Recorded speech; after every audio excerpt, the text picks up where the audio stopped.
Eran días malos, tiempos de crisis donde la tormenta se veía bordeando el horizonte.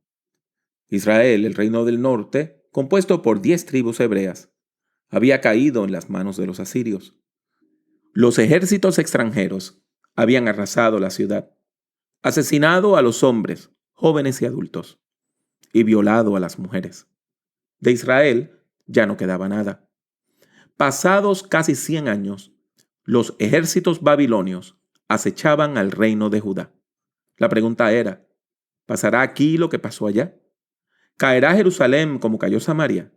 ¿Será Judá borrada de la faz de la tierra?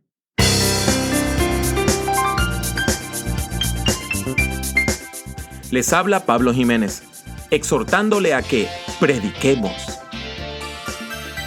Le doy la bienvenida a este podcast dedicado a la predicación, el liderazgo y la teología pastoral. Esperamos que el tema que tenemos para el día de hoy sea de gran edificación a su vida. El tema del futuro de Jerusalén dividía el liderazgo religioso de la ciudad. La mayor parte de los sacerdotes afirmaban que Jerusalén no podía caer en manos de los ejércitos extranjeros. Afirmaban que Dios intervendría milagrosamente para garantizar la seguridad de la ciudad santa.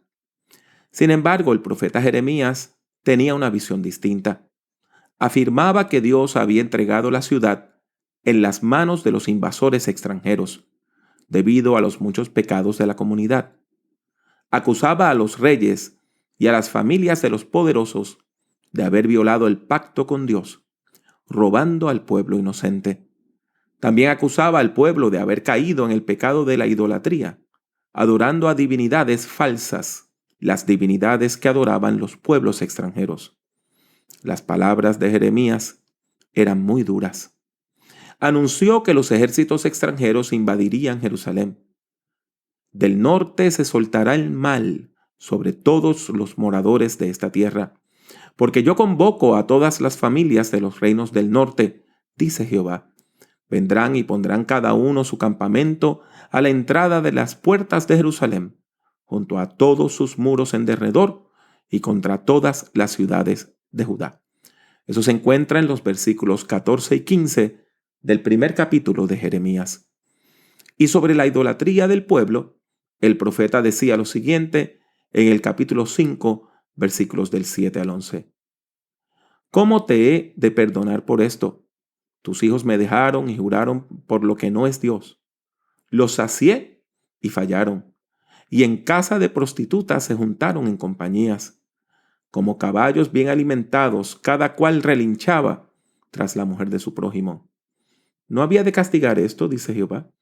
De una nación como esta no se había de vengar mi alma. Escalad sus muros y destruid, pero no del todo. Quitad las almenas de sus muros, porque no son de Jehová. Porque resueltamente se rebelaron contra mí la casa de Israel y la casa de Judá, dice Jehová. Claro está, el pueblo estaba muy confundido. ¿Cómo discernir la verdad entre estos dos mensajes?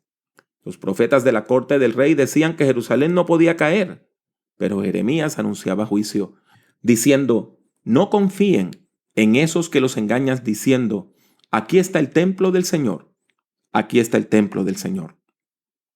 Los profetas acostumbraban a acompañar sus mensajes con actos proféticos que de alguna manera ilustraban sus enseñanzas. Jeremías hizo varios actos proféticos, pero quizás el más memorable es el que hizo en la casa del alfarero. Jeremías escuchó la voz de Dios que le decía, levántate y desciende a casa del alfarero, y allí te haré oír mis palabras. Eso está en el versículo 2 del capítulo 18. Al llegar allí, el profeta vio al alfarero de la vecindad que estaba trabajando en el torno. El torno del alfarero es una máquina que tiene una superficie redonda y plana, que se llama la platina. Esta gira sobre un eje. Sobre la platina, el alfarero modela o tornea el barro con sus manos mojadas en una sustancia llamada barbotina, una pasta con alto contenido de agua. El artesano moldea el barro por medio de apretones y estiramientos. En la antigüedad, el torno era movido por el pie del alfarero, que actuaba sobre una pesada rueda de madera. Esto le daba al sistema suficiente inercia para girar constantemente a pesar de la presión y el freno que ejercía el alfarero sobre el barro.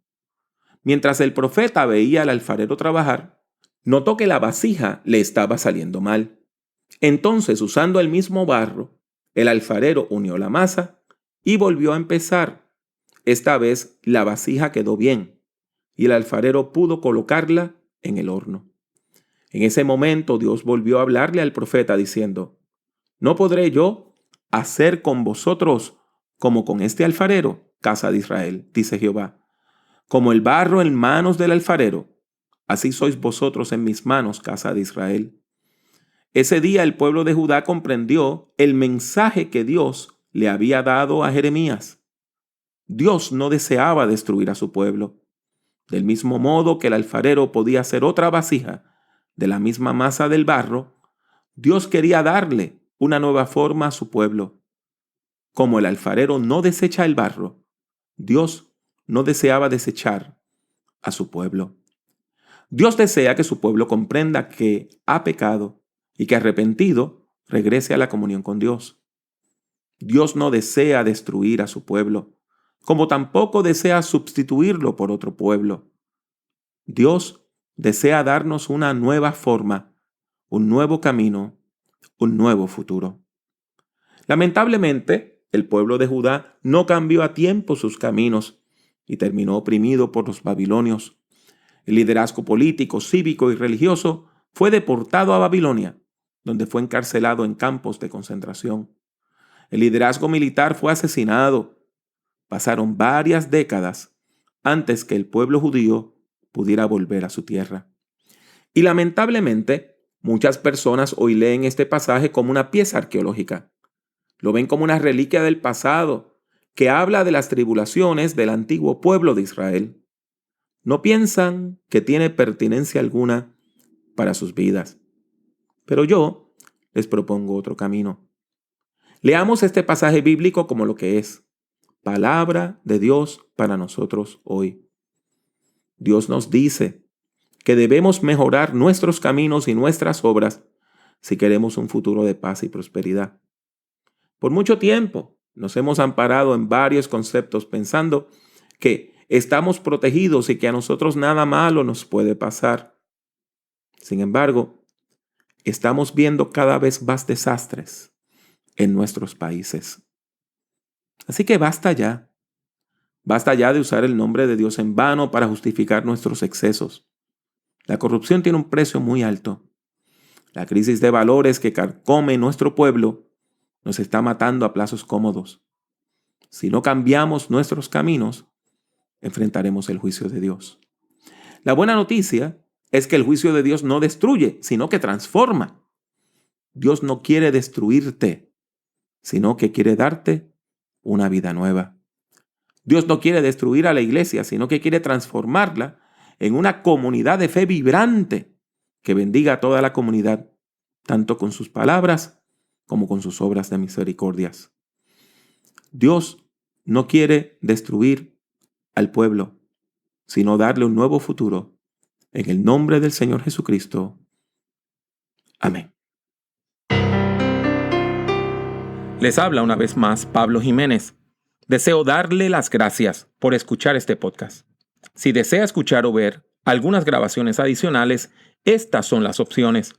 Suscríbase a Prediquemos por medio de iTunes o de su aplicación favorita para descargar audio desde el Internet. Si ha disfrutado de este programa, le ruego que deje una valorización positiva del mismo, ya que eso ayudará a que otras personas puedan encontrar nuestro podcast.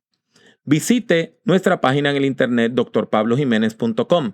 Allí encontrará centenares de documentos en texto, audio y vídeo relacionados a la predicación, la teología pastoral y el liderazgo cristiano. El acceso a todos estos documentos es completamente gratuito. En YouTube, acceda a mi canal, que también se llama Dr. Pablo Jiménez. Allí hay más de 800 vídeos de sermones, conferencias y además algo de música cristiana. En las redes sociales me consigue utilizando el mismo nombre, Dr. Pablo Jiménez. En particular, puede encontrarme en Twitter, Facebook, LinkedIn, Tumblr y también en Instagram. entre otras redes. Y si desea comprar algunos de mis libros, tales como Principios de Predicación o Predicación en el siglo XXI, tiene dos opciones. La primera es ir a la sección de libros en mi página drpablojimenez.com. La otra es ir directamente a amazon.com y colocar mi nombre, Pablo Jiménez, en el buscador. Ha sido mi placer tenerle en este podcast. Que Dios le bendiga mucho y que Dios le bendiga siempre.